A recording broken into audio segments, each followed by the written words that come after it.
everybody. This is Holy Foley, and I'm Dr. Vanessa Theme Ament. I'm doing a very different episode this time. It's going to be just me.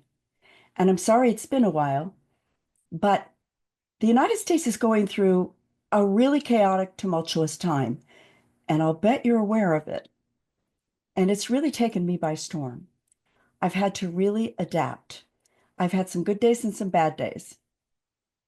Sounds like a sometimes song lyric. But I wanted to take this opportunity to give you an insight into what this time has been like for me and how I'm pulling together some insights I want to share with you about my experiences in film sound. Because it's occurred to me with all of the changes happening in the United States right now that I would like to document what film sound and my career have been like and let you know some of the amazing people I've worked with, how I got started, what I've learned, and what it's been like because I'm so busy interviewing and writing about other people that I haven't really shared a lot of my own experiences and some of the things I've learned from some of the people I've worked with. So I decided to take a bit of a break from my normal protocol of talking to some amazing people in performative film sound and share with you some of my insights and some of my experiences, starting with how I started in Foley. Now, let me just tell you, things are really, really strange in the United States right now. If you are an American living here, you know what I mean, and you know that this is a really hard time.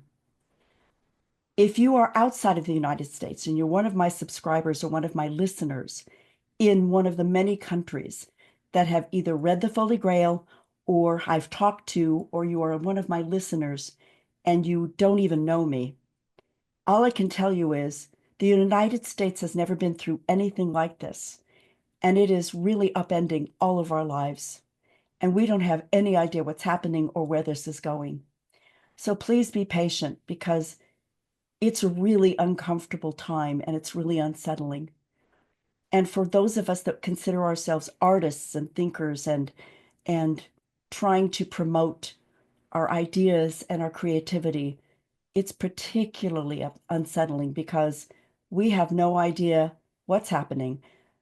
It's very strange. So I decided that the way I wanted to grapple with this was go back to how I got into Foley and talk about some people that helped me, that I learned from, and that I think are important. So that's what I'm doing today. I want to start with the person that introduced me to Foley, and her name was Kim Fowler. Kim Fowler is no longer with us. She died young. I'm not quite sure what the circumstances were. She was about a year older than me, and she was in Foley in the mid-70s. Her father was named Gene Fowler Jr., and he was a picture and sound editor. In addition, he directed a film called I Was a Teenage Werewolf with Michael Landon. It was a cult classic. Her mother was Marge Fowler, and Marge Fowler was a picture editor. She had two grandfathers that were really well known, Gene Fowler Sr., and he wrote books, and one of the books was Good Night, Sweet Prince. It was telling a story of how he and a group of actors, including John Barrymore, used to rabble-rouse around Hollywood. Her other grandfather, Nunnally Johnson, was a producer and director. He worked with Marilyn Monroe, he worked with Lauren Bacall, and he produced Grapes of Wrath. And his then future wife, Doris, was in it and played the sister of Henry Fonda. So these are really royalty in Hollywood, Kim's family. And Kim was a very talented Foley artist. And she got into this business through her father. She worked in television and she worked in feature films. She also was an actress and did some voice work. She did some theater acting and she did some film acting. Kim, through a theater friend of mine, brought me in to do Foley as a backup for her because she was doing Lorimar Television at the time, working on Dallas and Knots Landing. And sometimes there would be some shows during which she would also be doing some TV films that they would need a backup Foley artist to work with.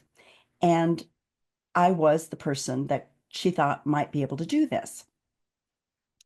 Now, I was just an actor and singer trying to get work. I was brand new. And I really didn't know what Foley was. And it was kind of a scary thing for me to learn. But Kim, in her audacious way, said that I'd have no trouble learning it, which was not really true.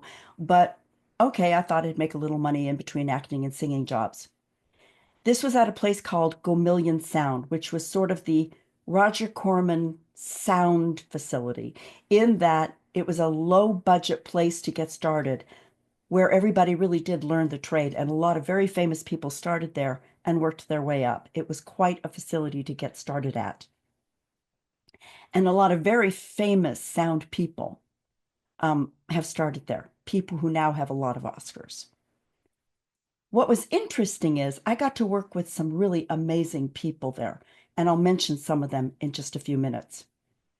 But I have to tell you a little bit about Kim. Kim was a very creative Foley artist.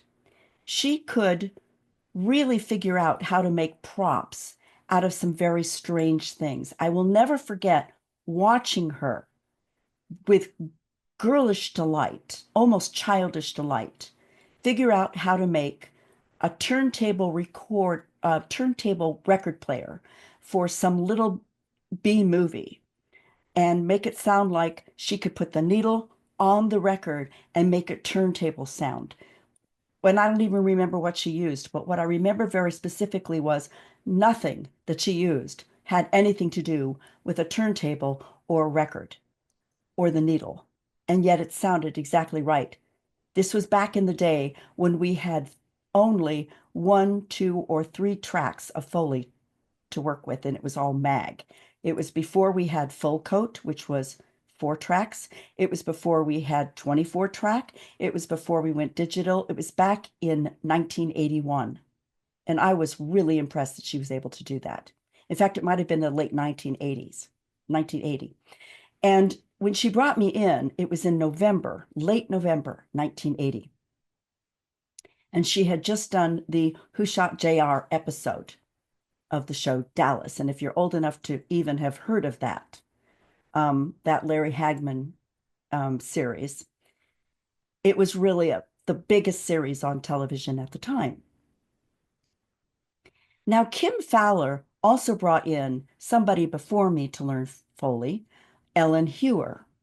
And Ellen Hewer became a very reputable Foley artist, and I think she's still working.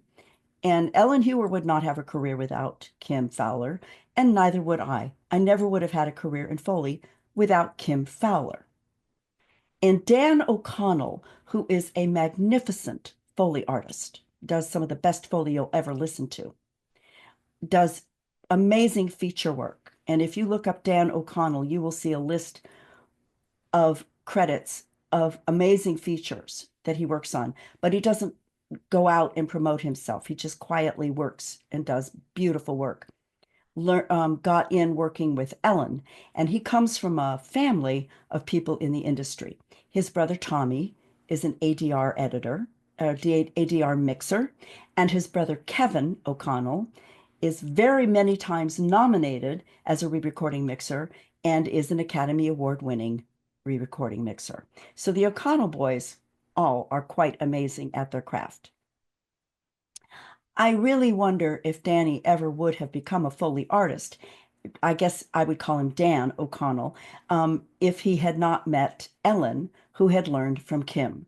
So we have a lot to be grateful for to Kim Fowler. Certainly I do, certainly Ellen does, and indirectly Dan does, because Dan probably would have been an editor or a mixer and not a world-class Foley artist that he is. And Dan is one of the best. So I'm very grateful to Kim Fowler because I have been a long-lived Foley artist. I have taught Foley. I have written about Foley.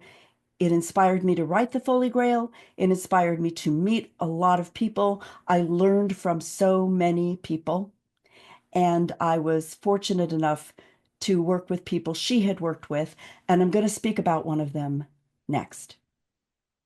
John Post. Johnny Post was revered by a lot of people in the world of Foley. John Post had been a sound editor who had to work his way into being a Foley artist. And John Post had worked as an editor at Universal. He and Dwayne Hensel did a lot of Foley at Universal Pictures. This is after Jack Foley, who had been at Universal. And John Post and Dwayne Hensel are the two older gentlemen that I did Foley with when I first started out with Kim. Kim partnered with either one of them, and I would partner with the other. The one who I learned a lot from was John Post. John was magical. He is gone now. He was a lot older than I was, but he could make the most magical prop work out of anything. And I mean anything. He could look around the room and just see what was there and think about what the sound components of them, of those sounds were, because he'd been a sound editor. So he thought like a sound editor because he'd been cutting sound for so long. But he knew how to work it as a Foley artist, and he had the most wonderful acoustic sense. His ears were spectacular. He also had such taste in his footsteps. And I will never forget watching him on a TV movie I worked on with him, where he created the sense of a boat that was creaking on the water with just a wooden pallet and a chair that creaked. And he did this creaking boat on the water with just a creaky chair and a wooden pallet. And I learned a lot from him. He was gentle, he was soft-spoken, he was humble, he never bragged, he never thought he was all that and a bag of chips. There wasn't a person I met who knew Johnny who didn't think the world of him.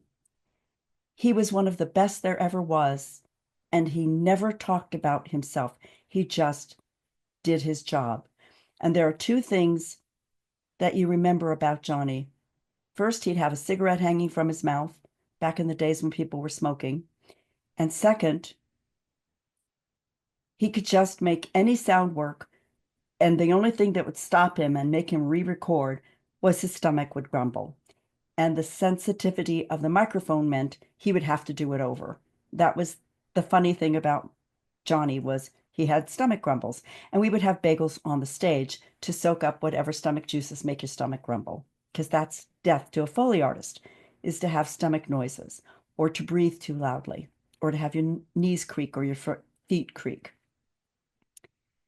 We did an homage for Johnny when we were talking about horror shows and Dracula at the Academy back in the 90s, when the film Dracula that David Stone had won the Academy Award for at the Academy. And John Post was also given his own little tiny back chapter in my first edition of the Foley Grail, because I learned so much from John Post about how to take so little and make an amazing set of sounds, because he taught me to think like a sound editor when putting sounds together, rather than needing to look for the right thing, to think about sound components. What components are in this sound effect that you're doing for Foley, especially when it comes to prop work? He also taught me how to think about shoe sounds, not what the shoe is, but what should it sound like. So I could use any kind of a shoe and walk it a lot of different ways to make it sound like a lot of different people. He didn't have a lot of different shoes. He could have 5 or 6 pairs of shoes and make it sound like 30 or 40 different kinds of people. John Post was amazing. Another person that I learned a lot from was Bob Rutledge. Bob Rutledge was a sound editor, but he was also a Foley artist. And he came into the industry through his mother, Evelyn Rutledge. And he also had a sister. And his sister became a sound editor and a Foley artist. Bob was a taskmaster. He also died young, which is unfortunate, because he was a kind man and an amazing artist. He taught me the magic of doing less is more. Never overplay a sound. You can always add more, but don't do too much because it might be more than you need.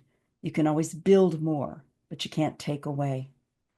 So he taught me the beauty of a really understated footstep, even the scuff or the footfall, or even just change of weight shift.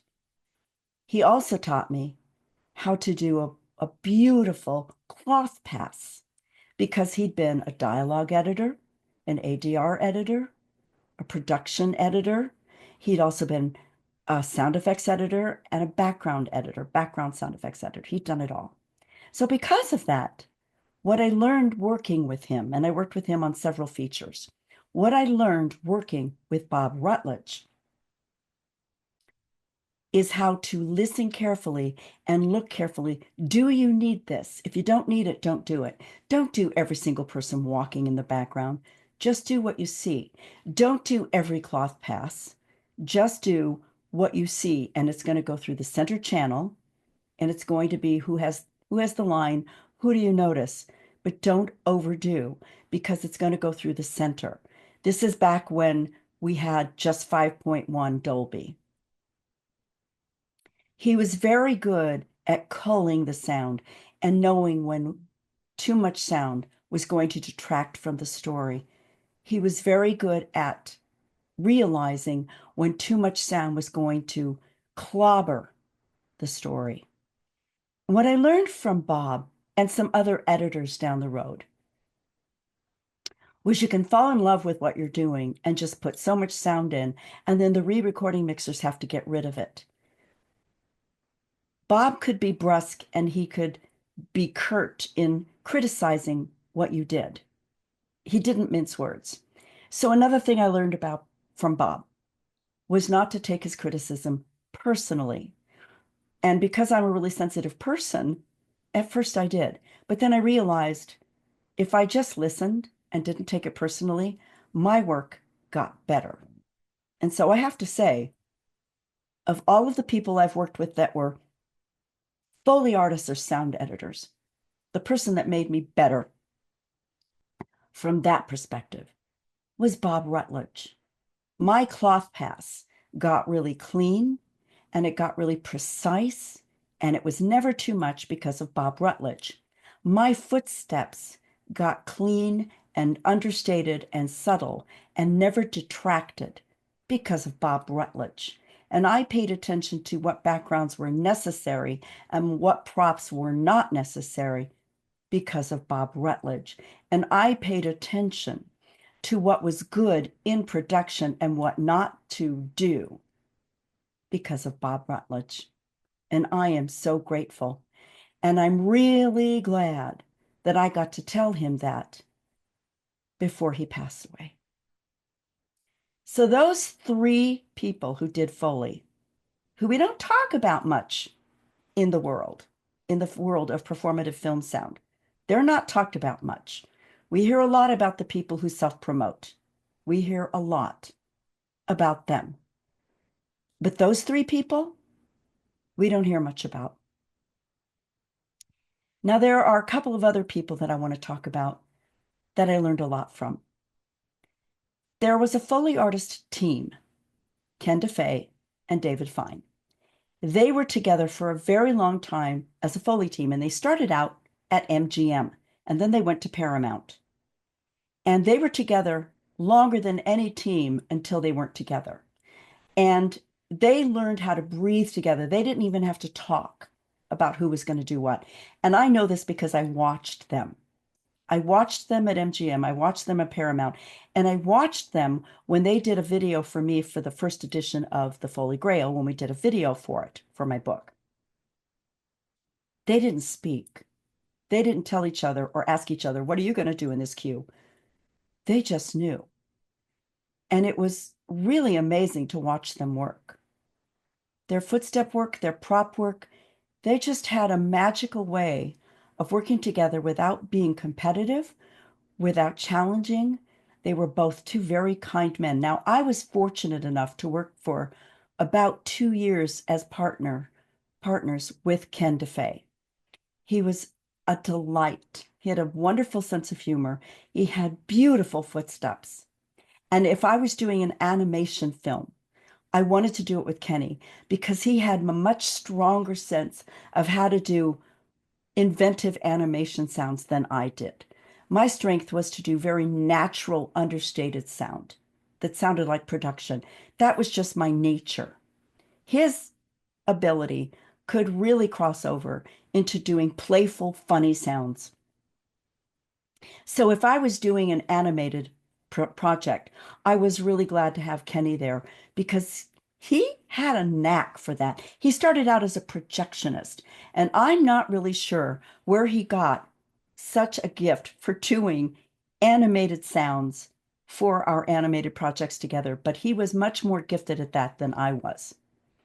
We really got to be a very good team together, and it's unusual to be able to work with someone and not have to discuss or compete with who's going to do something in a sound. I've had a lot of different Foley partners, and I try to adjust and adapt to whoever it is because I don't like to have difficulty working with anyone. I love to collaborate. I really don't like working alone. Although when I work alone, I work very fast. I try to work with whatever I can, and I like to make it all work. I like to just make things work. And I'm fairly creative, I'm fairly artistic, and I work quickly. And I try to just make whatever is there, make it work, and do the best I can. And sometimes I think it's pretty good. But I do like to collaborate more. It's just more fun. And I think that's because I started out singing with people, dancing with people, and acting in scenes with people. Everything I did as an artist was performative and collaborative. So it was my nature to want to work with someone in Foley. When I edited and I had to edit alone, it was a very focused solo craft. And when I write alone. But I really do enjoy collaboration more. So when I worked with Kenny, it was great fun to work with him. And he had a delicious sense of humor and is very fun and very playful and very extroverted. There are some other partners I worked with that I learned a lot from, and I will just name them right now. I learned a lot from Hilda Hodges. I learned some wonderful things from Allison Moore. I learned a lot from Dwayne Hensel, although I didn't work with him nearly as much as John Post. I learned a lot from some older people that I worked with that were really great. Kitty Malone had been a dancer, and I got to work with Kitty and Ross very early in my career. And that was wonderful because they had been around a long time, and I got to watch the way people who had started a long time before me did things from the older way of doing things, and that was very helpful. And Lorraine Mitchell, who had been Bob Rutledge's sister, and I worked together a few times, and I got to see the way she had done things, and I picked up some really good hints from her as well. It's always wonderful to work with other people. There was another wonderful gentleman by the name of Michael Salvetta who had wonderful footsteps and had a delicious, biting sense of humor, who was great to work with. Mary Rogers, a delightful person to work with. When I got to work with the Hortas, I got to work with a woman by the name of Eileen Horta. She was great, great to work with. And she and her sisters and her partners to work with were great. So there have been so many wonderful people to work with. These are Foley artists that I really treasure. At one point, there was a young woman by the name of Alicia Stevenson who was brand new and just coming in. She started out as a mixer and she worked with Allison Moore, and then she came and worked with me and partnered with me for quite a while. And I trained her mostly, but she was great fun to work with, and I enjoyed working with her a lot. Very funny woman.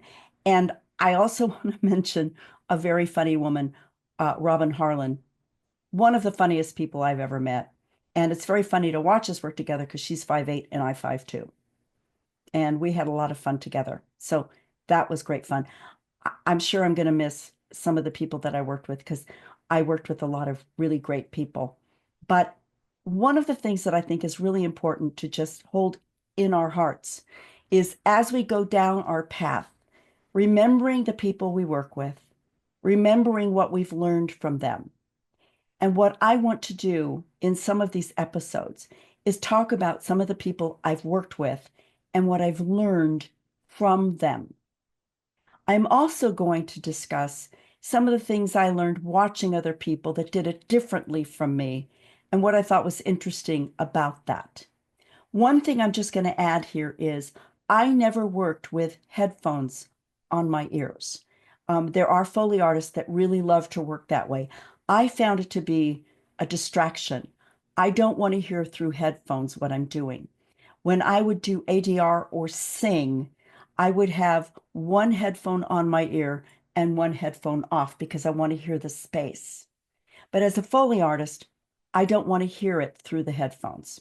That's just the way I like to do it. But I have talked to Foley artists that very much want to hear it through what I call the cans. They have their reasons. It is a distraction for me, but they really find it useful. The important thing here is that we all do it differently. In my next episode of talking about the people I work with, I'm going to be talking about I will down these roads. I want to talk about Foley mixers and what I've learned from them, editors, what I've learned from them, re-recording mixers, what I've learned from them, ADR mixers, what I've learned from them, directors, because I've done ADR and I've talked with directors about Foley and re-recording, and producers and picture editors. Because in the world of performative sound, they've all had something to say about it. I may also talk about the music end of it, because having been on the re-recording stage, I've had occasion to see how it all comes together with the music. So thank you for listening and thank you for watching, and I'll see you soon, and please keep listening.